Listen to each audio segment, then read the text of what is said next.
자, 그렇게 해서 원재료를 원재료 B로 대체를 하고요. 그 다음에 500번대 인건비 종류들을 노모비 항목으로 대체를 해주시되, 재료비는 직접 재료비와 간접 재료비, 노모비는 직접 노모비와 간접 노모비로 찢어 밝혀줘야 된다고 했어요. 자, 그 다음에 제조경비는 요 6가지 개조 과목을 제외한 나머지들, 그러니까 재료비, 원재료, 임금, 상여금 500번대, 수당 500번대, 작급 500번대, 퇴직급여 500번대, 작급 500번대까지 해서 6개를 제외한 나머지 것들이 다 제조경비에 들어가요. 그러니까 공장에서 감가상각비가 발생하겠죠. 물건을 만드느라고 기계장치를 돌리고 트럭이 운행되고 그럴 거기 때문에 감가상각비 500번대, 지금 우리 거 예제 문제에서는 보조 프린트물 보시면은 60만 원이 꺽쇠 2-1번에 의해서 60만 원이 잡혀져 있을 거예요. 그 다음에 혹시 직원들이 배고프다고 징징거리면 회식을 시켜야 되겠죠. 복리후생비. 다만 여기에 나오는 복리후생비는 역시나 500번대. 자, 공장에서도 화재보험 같은 거 들 겁니다. 보험료 500번대. 공장에서도 전화를 쓰고 인터넷을 사용할 거예요. 그러면 통신비 500번대. 공장에서 전기 같은 거 쓰겠죠? 전력비 500번대. 이런 식으로 500번대에 관련된 나머지 비용들을 전부 다 제조 경비로 대체시켜주면 되겠습니다. 자, 그러면 여기 60만 원을 제조 경비 칸에 갖다 놓아줘 볼게요. 얘가 10번 문제 되겠습니다. 나머지 복리후생비 500%라든지 보험료도 전부 다 제조 경비로 넣어주시면 되겠는데, 공부 목적으로는 이거 명칭 정도만 알아두면 되는 거지, 이걸 다 일일이 실제로 제조 경비로 대체할 필요는 없어요. 수작업을 할 때는 저게 엄청나게 귀찮은 일이 돼버리는데, 다행인 점은 현실에서는 누가 자동으로 처리해준다? 컴퓨터가 자동으로 처리해주기 때문에 저렇게 흘러가는구나 정도만 알아두시면 돼요. 그래서 감가상각비 500번대 제조경비로 보냅니다. 복리후생비 500번대 제조경비로 보냅니다. 보험료 500번대 제조경비로 보냅니다. 전력비 500번대, 통신비 500번대 전부 다 제조경비로 보내주시면 돼요. 자, 그 다음에 이 제조경비도 안 알려드렸지만 알 수 있을 거예요. 무슨 경비와 무슨 경비로 찢어 밝힐까요? 직접 경비와 간접 경비로 찢어 밝히게 돼요. 그래서 직접 경비, 제 마음대로 40 이렇게 자르겠습니다. 간접 경비, 제 마음대로 20 이렇게 자를 텐데, 이게 이제 11번 문제고요. 자, 그런데 약간의 문제가 생겼어요.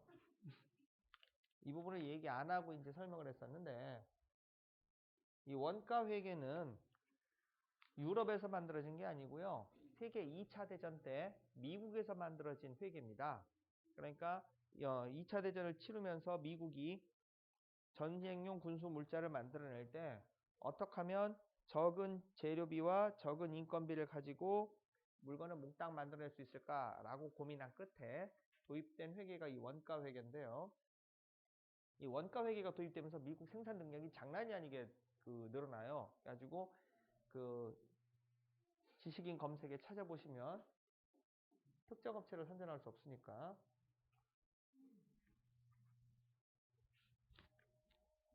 이런 사이트가 있어요. 모르는 거 잘 알려주는 사이트죠. 이런 사이트가 있는데, 다른 말로 하면 이렇게 부르는 사이트예요. 넘어가요. 특정 업체를 선전할 수 없으니까. 거기에 리버티 보트라고 쳐보시면은 미국의 그 엄청난 생산 능력을 확인할 수 있는데, 리버티 보트라고.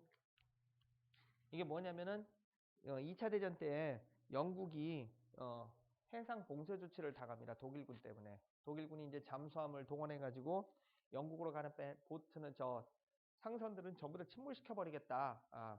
그러니까 영국하고 친하게 지낼 생각 하지 마라 이러는데 미국이 피식 웃어요.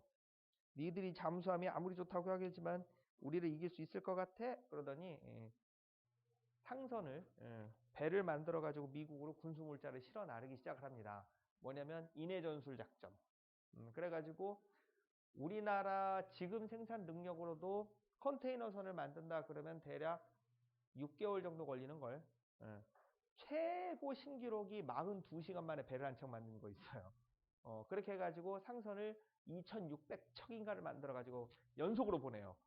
그러니까 독일이 잠수함에서 어를 싸가지고 상선을 침몰시키는데 뒤에서 또 나와. 부시면 또 나오고 부시면 또 나오고. 그래서 전 세계적으로 그 물량 생산 능력을 지금 현재 미국 세니까 그 15세기 이전에는 송나라가 전 세계 생산 물량 중에 60%를 감당했었대요. 그래봐야 지금 우리나라에서 생산하는 전체 생산 물량 정도도 안 됐었어요. 그걸 이제 송나라가 다 감당을 했었는데 영국으로 넘어가면서 영국이 지구상 전체의 절반을 자기는 식민지로 삼으면서 지금 그 미국 생산 능력의 10분의 1 정도, 우리나라 경제 능력의 한 3분의 1 선 정도를 생산했었대요. 그러니까는 면허라든지 홍차라든지 뭐 이런 거를. 그런데 지금 미국 생산 능력이 미국 전 세계 생산 능력의 약 60%선 정도를 감당하고 있는데 문제는 미국이 생산 능력을 풀가동을 안 하고 있다는 게 문제예요. 풀가동을 했다가 이제 물건이 대량 생산돼서 경제 대공황이 올지도 모르기 때문에 지금 설렁설렁 생산하고 있거든요. 그래서 미국이 생산 능력을 6개월 동안 잠깐 동안 풀 가동을 한 적이 있었는데 2차 대전 때 독일하고 연합군하고 싸우면서 그 당시 때 동원됐던 비행기가 전부 다 합쳐서 양쪽 군 전부 다 합쳐서 비행기가 생산된 게 6,000대 정도였었대요. 그걸 가지고 이제 독일하고 영국하고 이제 죽여 살려가면서 싸운 건데 문제는 일본이 미국을 건든 거예요. 아시죠? 진주만 기습 사건으로. 그랬더니 이것들이 가만히 있어봐. 일본이랑 독일이랑 이탈리아랑 한패래매 그러더니 뜨거운 맛을 보여주겠어. 그러더니 생산 능력을 풀 가동했는데 그 당시에 생산된 탱크 중에 셔먼 탱크라고 있어요. 탱크를 8개월 동안에 뽑아낸 탱크 대수가 26,000대예요. 6개월 동안 뽑아낸 게. 참고로 그 당시 때 독일에서 영화에도 가끔 나오는데 독일제 탱크가 제일 좋다 그래가지고 헌팅 타이거라는 탱크가 있었어요. 그 탱크가 딱 뜨면은 미국 연합군에서 뭐라고 하면 근처도 가지 마라. 3km, 4km에서도 대포를 쏘는 탱크이기 때문에 근처도 가지 마라. 교전 비율이 10대 1. 그러니까 탱크 10대가 그거 하나 덤벼들 정도 비율이 안 되면 도망가라 이랬었거든요. 근데 미국이 피시붙더니 한 대당 10대면은 뭐 우리 생산력은 충분히 감당 가능하겠네 그러더니 셔먼 탱크라고 하는 거 24,000대를 뽑아냈어요. 독일군 폭격가였다 하니까는 그러면 뭐 폭격기 하나 만들어 보지 뭐 그러더니 아까도 얘기했지만 10달 사이에 8,600대인가를 만들었어요. 비행기를. 폭격기만 전투기가 아니라. 그래서 혹시 또 궁금하시면은 그 네이버에 검색해 보세요. 구글도 괜찮고 네바다주에 비행기 무덤이라고 있어요. 들어보셨어요? 네바다라고 하는 사막주는 주로 사막으로 있어요. 비가 안 와요. 여기에다가 미국이 그동안 생산했다가 사용 안 한 비행기들을 묻어 놓았습니다. 정확히는 분해만 해놓은 상태예요. 왜? 전쟁 터지면 다시 재조립해서 쓸 수 있게 미리 만반의 준비를 다 해놓은 건데 인공위성에서 이게 찍혀요. 가지고 우리나라 저거 한 대만 줬으면 좋겠는데 라고 하는 비행기를 한두 대도 아니고 여기에 보관해 놓은 것만 2만 대인가가 넘어요. 여차하면 이제 전쟁 터지면은 프로펠러 비행기부터 시작해서 최근에 은퇴시킨 비행기까지 순식간에 조립을 해가지고 일주일 만에 풀가동 가능한 상태로 만들었대요. 다 비행기를 뜯어서 진공 포장해놨어요. 어마무시한 나라야. 잘못 건드리면 큰일 나요. 근데 북한이 여기 대고 검들고 앉았으니 미친 거지. 저거니까 뭐 뜨거운 것을 봐야 기분 나쁜 얘기지만 향후 100년간은 미국을 이길 나라가 없어요. 자체적으로 붕괴되지 않는 한은 미국을 이길 나라가 없어요. 근데 이번 하마터면 트럼프라는 아저씨 있죠? 아무 생각 없잖아. 그러니까 아무 생각 없어요. 미국의 허경영이야. 아무 생각 없는 아저씨가 하마터면 대통령 될 뻔했잖아. 아무튼 재밌는 아저씨예요, 그 아저씨도. 부럽지 뭐. 돈 있으니까 지 마음대로 하고 살잖아. 뭐라고 할 거야, 그거. 그렇다 치고. 자, 그래서 그렇게 미국에서 이제 전쟁용 군수 물자를 몽땅 만들어내고 있는 상황이었는데 도대체 재료값이 얼마 들어가는지 어느 부분에서 재료가 새고 있는지 어느 부분 잘하고 있는지 좀 알고 싶다고 미 국방성이 그 대학교 교수한테 회계학과 교수한테 2명한테 부탁을 해요. 그 사람 이름이 지금도 살아있는데 그 케이조라는 교수하고 그 다음에 혼그렌이라고 하는 교수예요. 그 두 교수가 지금 위스콘신 주립대학교 교수로 있는 재직하고 있는데 그 사람들이 이제 원가 회계라고 하는 걸 처음 만들어냈어요. 그러면서 여기 부분이 문제가 된 건데 처음에 만들 때는 이론적으로 직접 경비, 간접 경비를 찢어발겨서 직접 경비는 직접자가 들었으니까 제공품에 넣어라. 그 다음에 간접 경비는 간접자가 들었으니까 제조 간접비에 넣어라. 이러고 알려줬어요. 그런데 이 학문적으로는 맞지만 실무에서 직접 적용을 해보니까 얘가 말썽이 되는 거예요. 직접 경비, 간접 경비를 찢어발기려면 예를 들어서 복리후생비 같은 것도 찢어발기고 보험료도 찢어발기고 전력비, 통신비도 찢어발겨야 돼요. 그러니까 복리후생비를 직접 경비와 간접 경비를 찢어발기려면 이제 이런 일이 벌어지는 거죠. 그래요. 생산직 직원들이 열심히 일해서 물건을 많이 잘 생산해냈어요. 분량도 거의 없어요. 그래서 공장장님이 사장님한테 건의해서 직원들을 데리고 삼겹살집에 가서 회식을 하게 된 거예요. 그러면 직접 경비를 찢어발기려면 회계 담당 부서 직원이 쫓아가서 생산 라인에서 일하는 김양이 삼겹살 집어먹으면 직접 경비, 공장장님이 옆에서 김치 하나 집어먹으면 간접 경비. 더 짜증나는 사태는 우리 저기 이렇게 모였으니까 파도 타기 한번 하자 그래가지고 전부 다 소주 한 잔씩 따라주고 순차적으로 먹어 치울 텐데 이게 중간에 섞이면 회계 담당 부서 직원은 미쳐요. 이게 지금 누구 입으로 들어가는지 확인해야 될 거 아니야. 그 다음에 쉬는 시간에 쉬고 싶죠. 좀 편하게 쉬고 싶다고 텔레비전도 보고 싶다고 해서 휴게실에다 텔레비전을 비치해 놨어요. 그리고 텔레비전을 켜놨는데 축구 경기가 있다고 단체 관람을 하재. 그래서 휴게실에 다들 모여서 단체 관람을 하고 있는데 그럼 회계 담당 부서 직원은 사람들 눈알을 세야 돼요.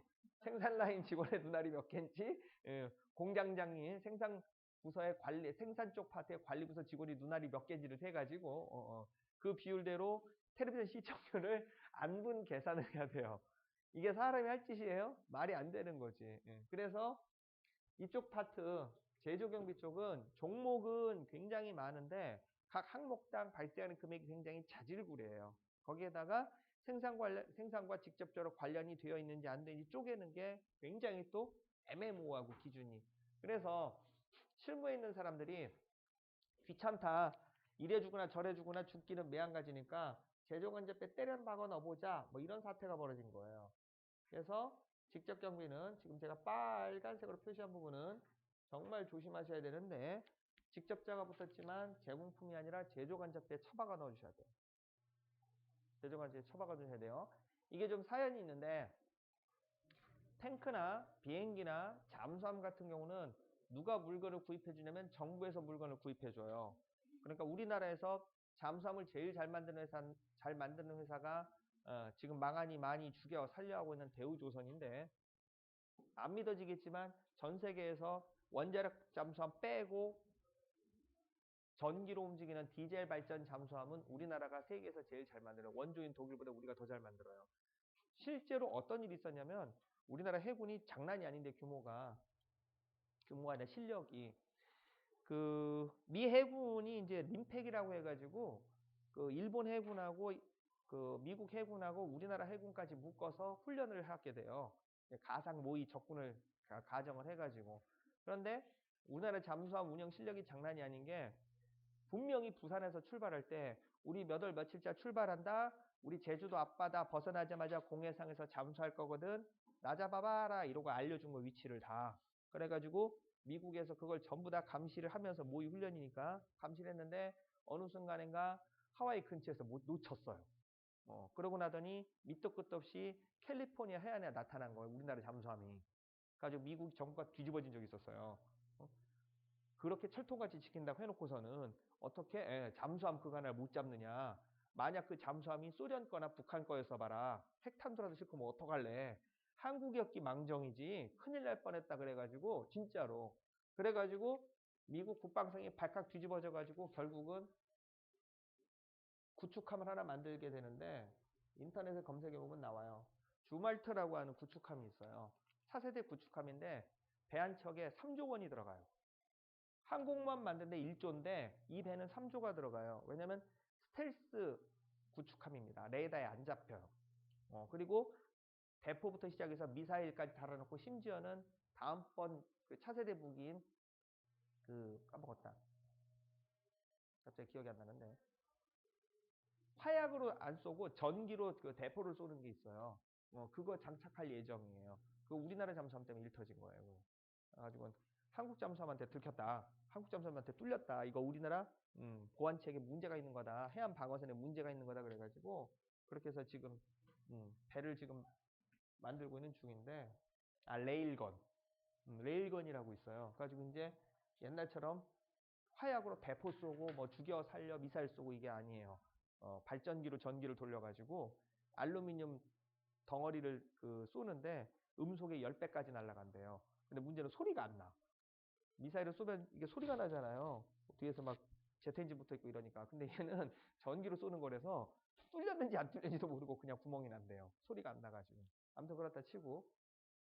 그래서 그렇게 미국에서 이제 미 국방성이 뭐 제너럴 다이내믹스라든지 아니면은 저기 제너럴 일렉트로니까 이런 하청업체에다가 전부 다 이런 무기 좀 만들어줘라고 이제 하청을 주는데 그 무기를 만들고 나면 이제 미국 국방성이 납품을 하게 돼요. 그러면 그때 원가 제조 원가 명세서라고 하는 게 필요한데 우리 회사에서 탱크를 만드라고 이만큼의 재료값이 들어갔습니다. 그러니까 마진 30% 얹어서 얼마 주세요. 이런 식으로 배급을 청구하도록 돼 있어요. 그러다 보니까 이제 원가 회계가 발전한 거예요. 자동차 같은 경우에는 들어간 재료값이 얼마 들어간다라고 하더라도 소비자가 살려면 사고 말려면 마는 그런 구조이기 때문에 그랜저나 소나타 같은 경우는 사실은 박리담의 형태로 팔리는 자동차예요. 자동차를 한번 생산 라인을 깔아놓으면 대량으로 찍어내면서 마진을 조금 보되 많이 파는 방식으로 나가거든요. 그런데 포르쉐 자동차라든지 벤츠, 마히바흐 막 뭐 이런 거 같은 경우는 한 대 2억 3억 넘어가요. 들어간 재료값은 3천만 원, 5천만 원밖에 안 들어가는데 그건 전부 다 주문 생산제 방식이거든.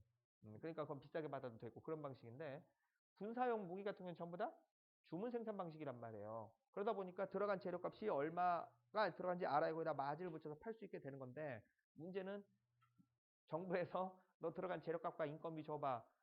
무기라고 정부에서 사준다고 터무시 폭리를 취할지도 모르잖아. 그래가지고 제조원가 명세를 의무적으로 제출하도록 돼 있어요. 그러면서 만드는 회계가 원가회계예요. 근데 원가회계 담당자가 미국에서 2차 대전 때 그렇게 탱크를 만들고 대포를 만들고 비행기를 만드는 거에 대한 내역서를 작성하다 보니까 여기 자꾸 걸려. 시간은 오래 걸리고 위에서는 빨리 제조가 명세 내놓으라고 난리고 미국 국방서는 니들 지금 무기를 갖다 준 게 언제인데 서류가 아직 안 들어와서 돈을 못 주고 있지 않느냐. 빨리 정리하자 이러고서는 독촉이 들어오고 그러니까 실무진에 있는 사람이 이래 주거나 저래 주거나 죽는 건 과로사로 죽으나 대필사한테 서류 부실하게 만들었다고 맞아 주거나 어차피 죽는 건 똑같으니까 에라 모르겠다 그러고서는 대충 때려박거나 안 쪼개고 그런데 엄청난 찬사가 들어온 거예요. 이번에 국방성에 갔더니 서류 빨리 나왔다고 다른 업체보다 훨씬 더 정확하게 나왔다고 좋아하더라. 야, 너 어떻게 한 거야? 그리고 대표이사가 보너스 주면서 칭찬을 한 거예요. 대충 설렁설렁 했는데. 예, 예. 사실은요, 그게요, 귀찮아서 이렇게 했는데 해보니까 쪼개나 안 쪼개나 똑같은데요. 이런 결과가 나온 거예요. 이제 실제로 실무에서 적용한 결과를 검토해 본 결과. 그 다음부터는 그래? 그럼 쪼개지 말자야. 뭐 괜히 삽질했네. 뭐 이렇게 된 거예요. 그래서 직접 경비는 어디로 들어간다? 제조, 간접비로 들어갑니다. 그래서 이 부분 객관식 문제로 고급 단위 레벨에서 가끔 시험에서 물어보는데요. 제가 지금 적는 문장이 맞는 문장인지 틀린 문장인지 한번 생각해 보세요. 자, 제조 간접비는 간접비로만 구성되어 있다. 맞는 얘기예요? 틀린 문장이에요? 틀린 문장이란 얘기예요. 왜? 불순물인 얘가 들어있거든. 직접 경비가. 즉, 보시는 것처럼 제조간접비를 하면 간접 재료비, 간접 노무비, 간접 경비 여기까지는 다 간접 이렇게 들어가는데 빨간색으로 표시하면 뭐가 들어간다? 그렇죠. 직접 경비라고 하는 불순물이 섞여 있어요. 직접 경비라는 불순물이 섞여 있어요. 자, 그러고 나면 자, 합계 금액이 여기 총 합계 금액이 460만 원 나올 겁니다.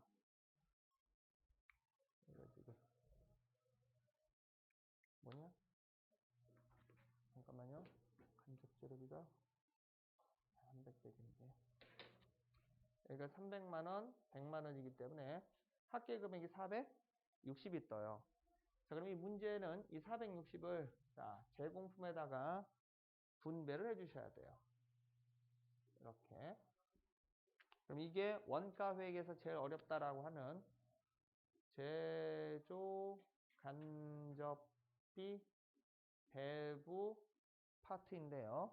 방법이 총 3가지가 있어요. 뭐냐면 직접 배분법, 두 번째가 단계 배분법, 세 번째가 상호 배분법 해서 총 3가지가 있는데 이 중에서 제일 좋으면서 제일 복잡한 방법은 상호 배분법이에요. 시험 문제에서 이 제조간접비에 대한 문제가 2가지 유형 중에 하나가 반드시 나오는데 하나는 숫자를 계산해봐라 이러고 나오는 경우가 있어요. 절대 건드려서는 안 돼요. 알았어요. 내일 보여줄게요. 그 다음에 제조간접비의 특징을 물어보는 문제가 나올 수 있어요. 서술형으로. 그때는 무조건 답이 3번 상호배분법이에요. 상호배분법이 제일 좋고 제일 복잡해요.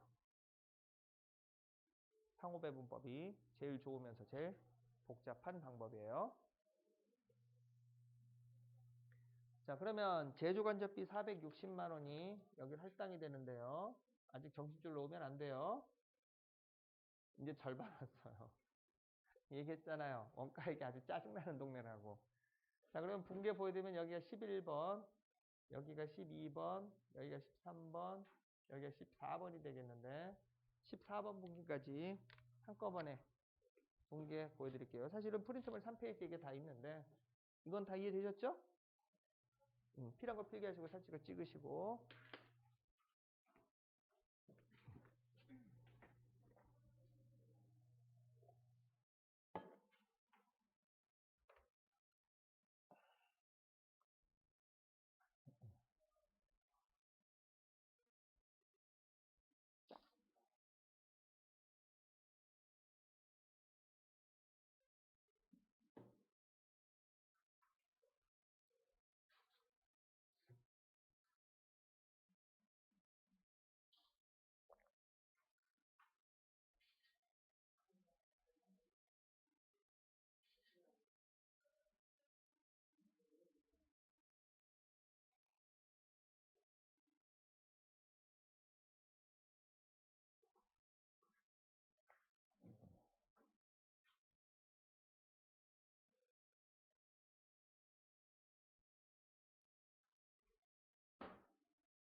됐죠? 자, 그러면 일단 제조간접비에 대한 제조경비와 제조간접비에 대한 분계만 보여드리고 구체적으로 숫자 계산 예제 부분은 나중에 별도 예제 문제 가지고 보여드릴게요. 자, 그럼 이번에는 제조경비에 대한 분계인데요. 제조경비. 자, 보시는 것처럼 10번 분계가 대변에 감가상각비 500번대 기계장치에 대한 감가상각비 60만원 잡혀진 거 있었죠? 10월 27일자로 우리 회사가 기계장치를 샀었는데 1년치 감가상각비는 240만원인데 3개월치만 잡아줘야 되는 뭐 그런 예제 있었죠? 그래서 대변의 감가상각비 500번대를 썰어내 주시면서 차변에 제조경비로 회계쳐 주시면 되겠습니다. 그러면 복리후생비가 존재한다면 차변의 제조경비, 대변의 복리후생비 500번대 이렇게 되는 거고 통신비 500번대가 존재한다. 그러면 차변의 제조경비, 대변의 통신비 500번대 이렇게 들어가는 거고요. 그 다음에 11번 문제 보시면 여기 제조 경비 60을 해변에 제조 경비 60을 차변 쪽에 자, 찢어 발겨 주셔야 되겠습니다. 직접 경비가 40, 간접 경비가 20 이렇게 돼요. 직접 경비가 40, 간접 경비가 20 이렇게 돼요. 그러면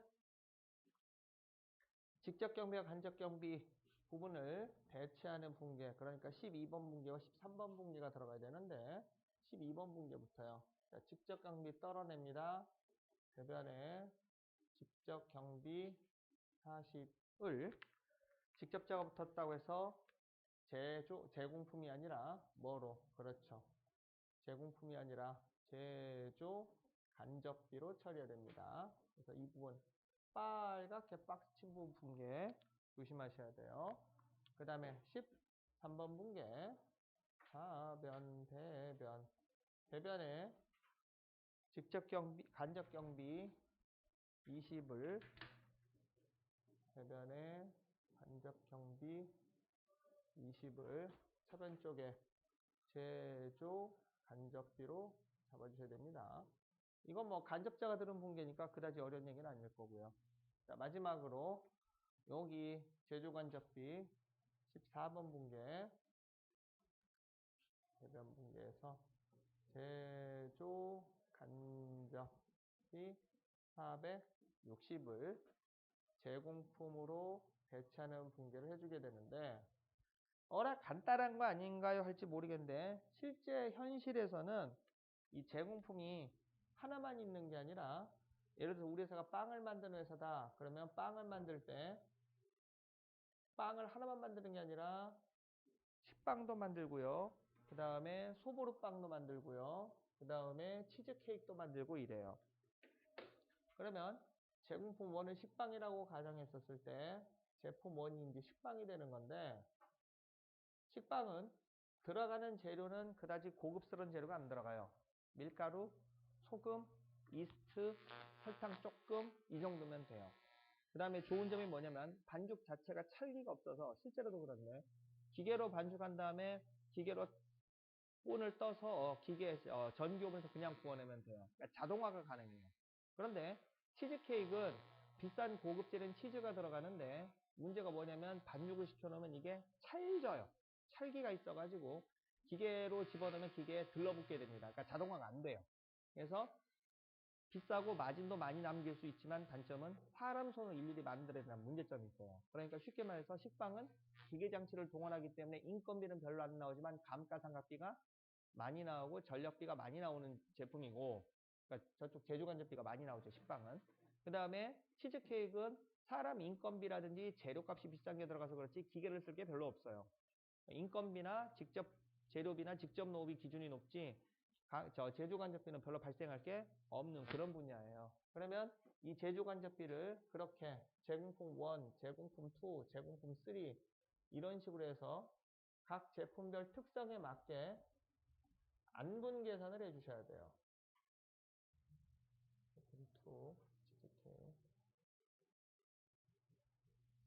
그러니까 제조간접비 파트 중에 공장 임대료가 있다. 그러면 식빵을 제조하는 부서는 건물을 장소를 많이 차지해요. 생산라인 기계가 있어야 되니까. 그런데 식빵 치즈케이크 제조 부서는 깨끗한 테이블 하나만 있으면 되거든요. 거기 사람들이 옹기종기 모여서 생산하는 거니까. 그렇게 되면은 인건비, 공장 임차료를 분배할 때 뭐 기준으로 분배하는 게 논리적으로 맞아요? 점유 면적에 맞춰서. 점유 면적에 맞춰서. 전기요금도 그대로 할당하면 안 되고 기계 장치가 몇 대 있는지에 맞춰서 전기요금을 분배해 주는 게 맞겠죠. 근데 구내 식당을 운영하는 경우가 있어요. 복리후생비 중에 구내 식당을 운영하는 경우가 있는데 식빵부서 쪽 사람들은 사람 수가 별로 없죠. 그러니까 식당에 가서 밥 먹어봐야 식비가 별로 발생을 안 하는데 치즈케이크 부서는 사람들이 밥 먹을 때 많이 간단 말이에요, 인원이. 그러면 당연히 식당에서 발생하는 식비는 분배를 할 때 무슨 기준으로 사람 대가리수 기준으로 분배하는 게 논리적으로 맞겠죠? 그런 작업을 일일이 다 해줘야 돼요. 그런 작업을. 다행인 점은 원가회계라고 하는 건 중소기업에서 도입하기는 무리고 제약회사나 아니면은 대기업체 정도 레벨이 되어야 이제 이 원가회계를 도입하게 되는데 제 친구 중에 또 친구 얘기해서 미안한데 대학교 3학년 때 공인회계사 합격한 놈이 있었어요. 참고로 그 당시 때는 80명에서 120명 정도밖에 안 뽑아가지고 거의 사법고시급 시험이었는데 지금 뭐 1000명 가까이 뽑으니까 아무튼 그래가지고 걔가 합격을 했는데 고민인 거예요. 이걸 회계 법인으로 가자니 집이 좀 가난해서 2년 연수를 받을 기간 동안에 버틸 자신이 없는 거예요. 근데 한국 얀센이라고 약을 만드는 회사에서 얘를 그 스카우트해 간 거예요. 대학교 3학년밖에 안 되는데 그 당시 때 연봉 1억 주겠다 그러고 걔를 스카우트해 갔어요. 얘 입장에서는 선택의 여지가 없는 거예요. 근데 어머님도 아프고 뭐 그래가지고 그래서 갔는데 한 3개월 만에 만났더니 애가 거의 반죽음 돼 있어요. 왜 너 왜 이 모양이니? 그랬더니 원가회계 담당자로 앉히더래요. 원가회계 담당자로. 그래가지고 특히 제약회사가 그 재료 1g, 2g 가지고 나중에 생산되는 물량이 그 단가가 뭐 한 30억씩 왔다 갔다 한대요. 가지고 그거 맞춰서 이제 위에 일선에서 요거 이렇게 하면 안 되고 좀 맞춰줘봐. 그러면 이제 다시 재계산 들어가고 허구한 날 이제 생산 라인에 가서 모자 쓰고 안전모 쓰고 들어가가지고 이거 뭐 재료는 뭐 얼마 들어갔고 에탄올 얼마 들어갔고 뭐 얼마 들어갔고 이런 거 체크하고 앉았더래요. 가지고 과로에 애가 시달려가지고 근데 어쩌겠어. 돈이 왼수인 걸. 예. 버티고 버티더니 결국에는 제약회사 유통상 하나 꿰차고서는 나왔는데 걔도 운이 좋은 거지. 그 약 도매상 중에 이제 그 뭐예요 대금 청구 뭐 이런 것 때 왔다 갔다 하다가 괜찮은 처자 하나를 알았어. 보니까 그 처자가 이뻐. 가지고서는 갈 때마다 열심히 꼬셨대요. 회사에서 나온 기념품도 주고 뭐 이래서 꼬셨는데 알고 봤더니 그 도매상 사장님 딸내미야. 가지고서는 사장 입장에서도 아쉬울 게 없죠. 왜? 똑똑하고 그렇지 않아도 주먹구구식 운영하던 도매상을 이제 체계적으로 그것도 대기업체하고 이제 본청 업체하고 이제 커넥션이 닿잖아. 가지고서는 한숨 돌려서 했는데 요즘 어디야? 몰디브인가? 거기 가서 놀고 있다고 사진 찍어서 보내고 앉았대. 그렇다 치고. 아무튼 제 주변에 이상한 놈 많아요.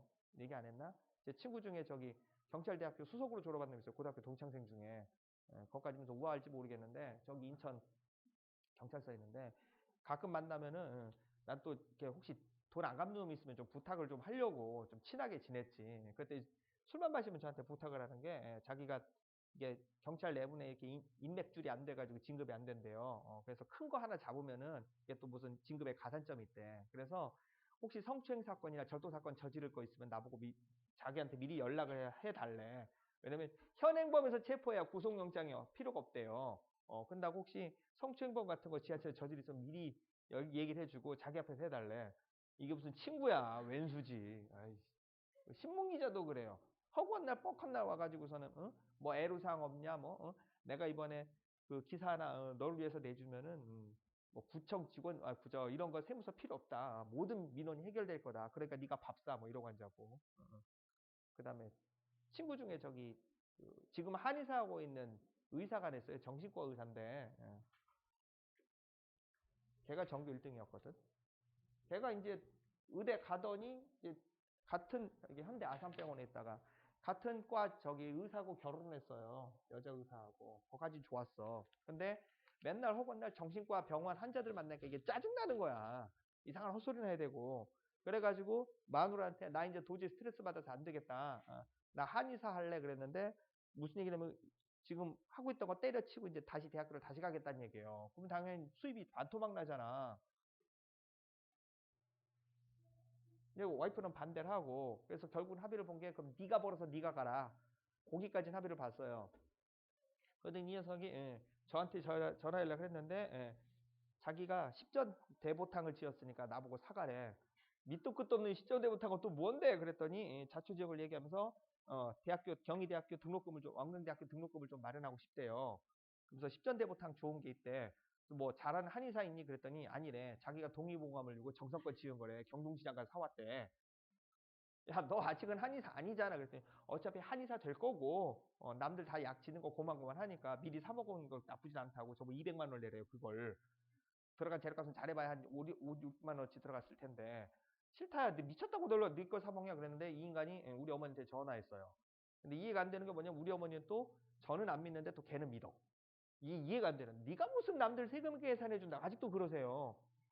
근데 걔가 영양제나 감기약 지어준 거 이것도 좋아라 하셔. 참고로 정신과 의사라고 해서 무조건 그것만 하는 게 아니라 기본적인 본과 수업까지는 다 봤거든요. 그 다음에 이제 전문의로 나뉘어지는 건데, 그래서 기본적인 약은 지을 줄 알아요. 그럼 이제 우리 어머니한테 가끔 이렇게 비타민제 지어주고 감기약 지어주고 그러면 우리 어머니는 막 굉장히 좋아라고 믿으세요. 제 정신과 의사예요. 정신과 의사가 지어주는 감기약이 무슨 소용인데 그랬더니 너는 5등이었고 쟤는 1등이었잖아. 고등학교 성적 가지고 아직도 그 얘기를 하셔. 짜증나 죽겠는데. 아무튼 이 녀석이 집에 전화해가지고 본가에 전화해가지고는 제가 요즘 허해 보인다. 정성을 다해서 자기가 보약을 지었으니까 한 제 좀 사달라고 우리 어머니를 등쳤어요. 200만 원에. 왼수 같은 거. 가지고 그걸 또 보내오셨네? 예. 가지고서는 어쩌겠어요. 어머니가 보내오셨는데. 먹어야지. 근데 먹었는데 강의하면서 뭔가 힘이 나고 그런 게 아니라 뭔가 자꾸 피곤해.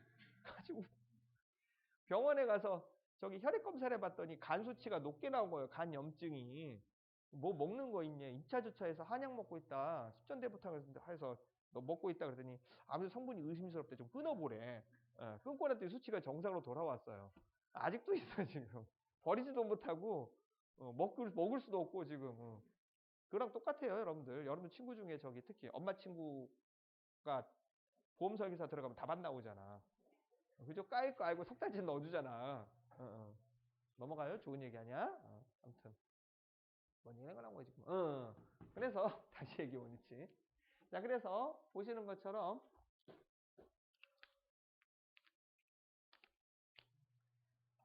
인건비라든지 이런 거에 맞춰서 이렇게 찢어발겨지는데 원리 원칙대로 돌아가는 건 아니다 그 얘기예요. 그러니까 이 부분은 외울 수밖에 없어요.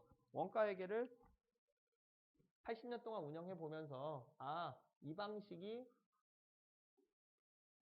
좋은 방법이구나 라고 해서 이제 구분이 지어지게 된 건데 이 제조간접비를 보시는 것처럼 제공품 1, 제공품 2, 제공품 3 이런 식으로 분배를 해주셔야 돼요. 그때 적용하는 방법이 직접 배분법, 단계 배분법, 상호 배분법 3개 중에 하나다 뭐 이런 얘기가 되겠는데 자 이쪽이요. 직접 재료비, 직접 노비, 제조 간접비가 제공품 기계 안에서 만났습니다. 그러면 얘네들이 제외의 기쁨을 흘려요. 얘네들 빨갛게 동그라미 침을 묶어서 단기, 총, 제조, 원가 또는 단기 총 제조 비용 이렇게 불러요. 제조 간접비가 직접 재료비님 안녕하셨어요 이런 거예요. 직접 재료비가 누구세요? 저는 제조 간접비라는 사람을 모르는데 그랬더니 그게요 당신하고 저하고 형제지간이었는데 재수없이 원가 회계를 만나서 찢어발겨지게 됐고 내 안에 간접 재료비가 들어있어요. 당신 동생이 내 안에 들어있어 이런 거예요. 많이 보더니 맞네 내 동생 얼굴 여기 들어있네 이런 거예요. 그랬더니 옆에 있던 직접 노비가 잠깐만 어째 내 동생도 닮은 것 같은데 이런 거예요. 제조 간접비가 맞아요. 제 안에 간접 노후비도 들어있어요. 막 이런 거예요.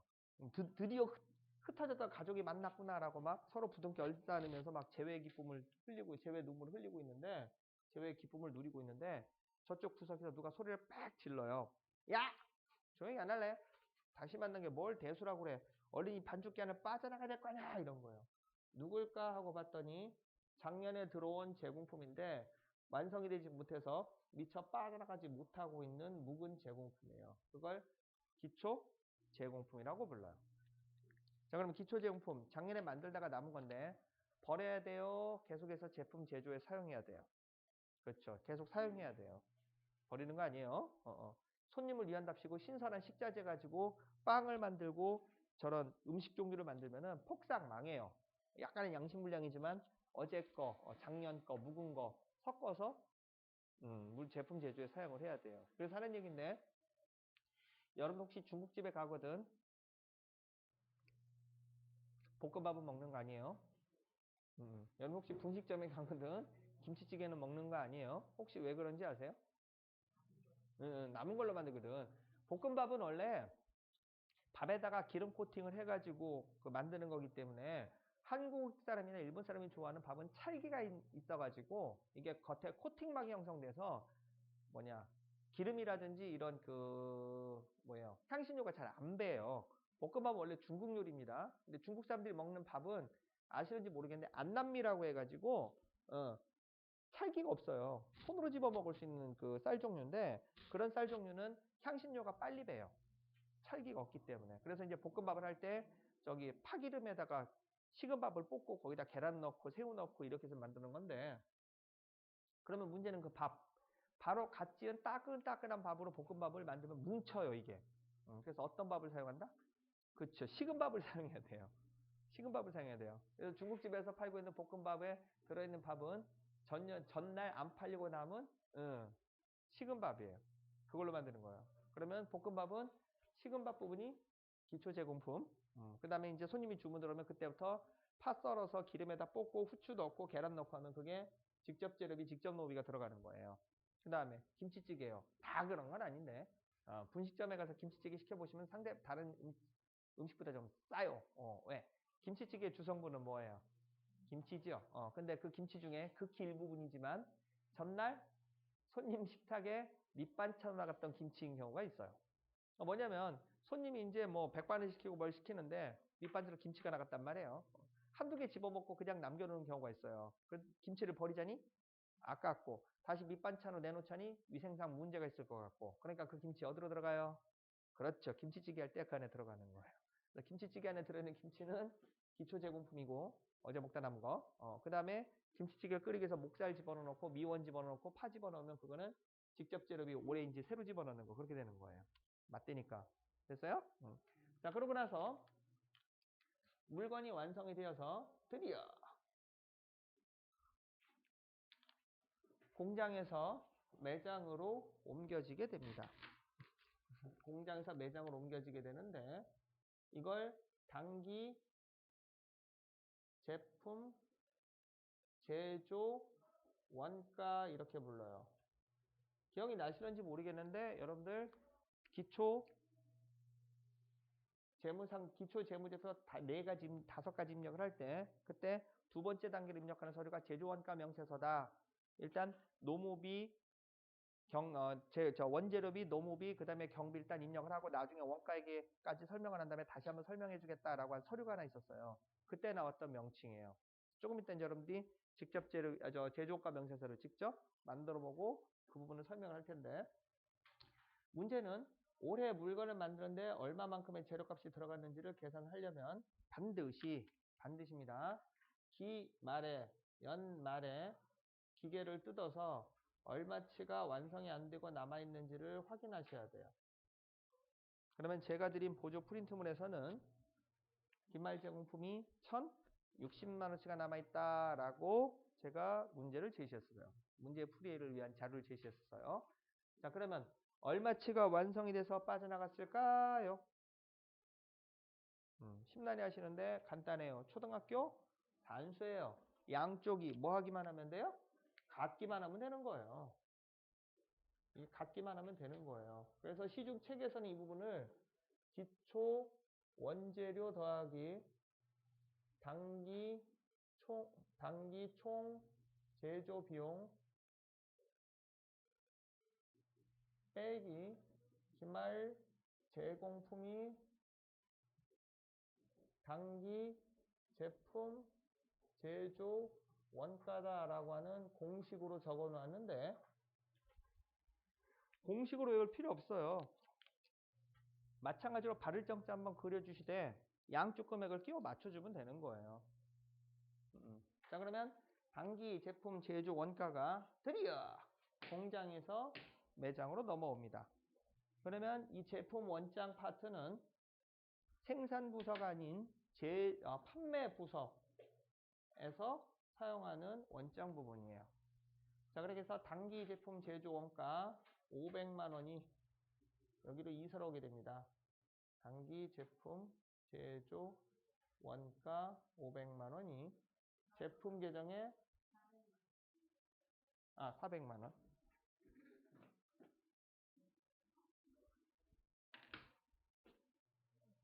잠깐 500만 원 나와야 되는데?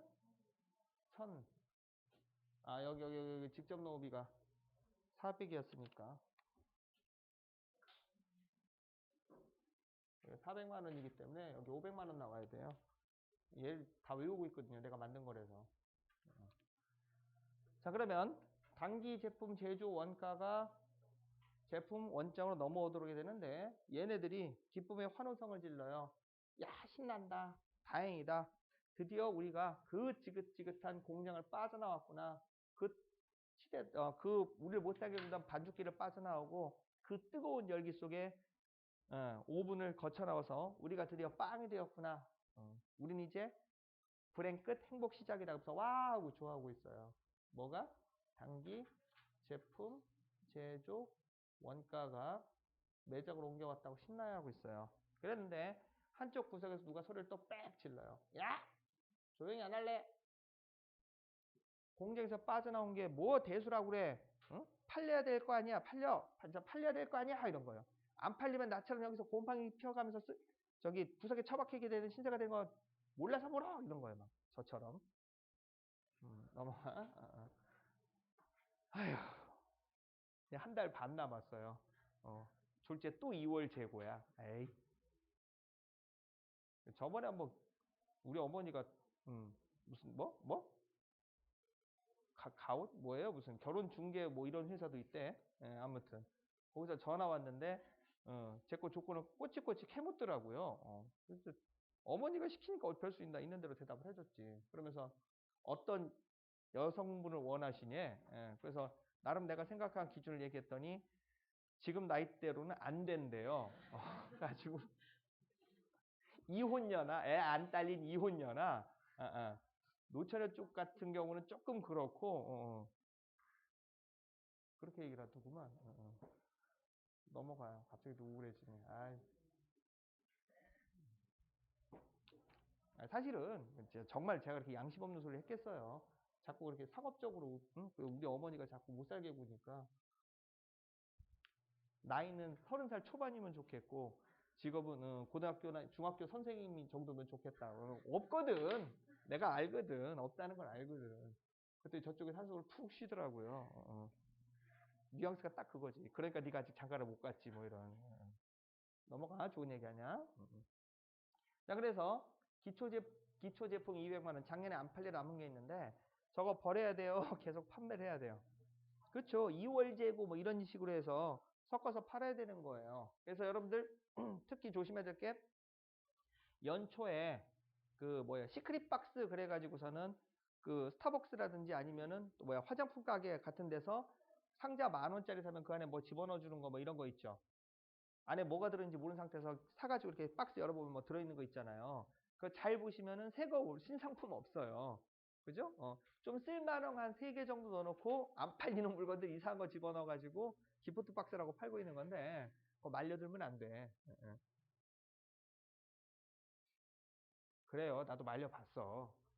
뼈저리게 느끼한 저 직접 체험을 하니까 하는 얘기예요. 제일 무서운 게 그거야. 저번에 얘기했잖아요. 식용유에 붙어있는 키친타올. 키친타올 탐나서 식용 샀다가 그게 7개, 8개가 집에 쟁여져 있는 사태가 벌어지는데 그렇다 치고. 자, 아무튼 그래서 작년에 팔려 남은 것과 올해 새로 만든 거를 섞어서 팔게 되는데 자, 얼마치가 팔려나가는지 매출원가 계산을 해야 되겠습니다. 자, 요걸 계산하려면 그렇죠. 마지막으로 연말에 기말에 안 팔리고 남은 기말 제품 재고액을 체크를 해주셔야 돼요. 그럼 이 문제에서는 기말 제품 재고액이 400만 원이라고 제가 제시를 했기 때문에 매출원가 자 얼마치가 팔려나갔어요? 300만 원치가 팔려나갔죠? 얘가 매출 원가에 해당하는 금액인데 자 우리 거 지금 프린트물 보시면 제가 3번에 걸쳐서 물건을 팔았습니다. 첫 번째 3번 문제 보시면 다한 상사에 원가 100만 원짜리 물건을 5천만 원에 팔았고요. 그 다음에 원가 100만 원짜리 물건을 역시나 다한 상사에 300만 원에 판 적이 한 번 있었고 그 다음에 어디 갔냐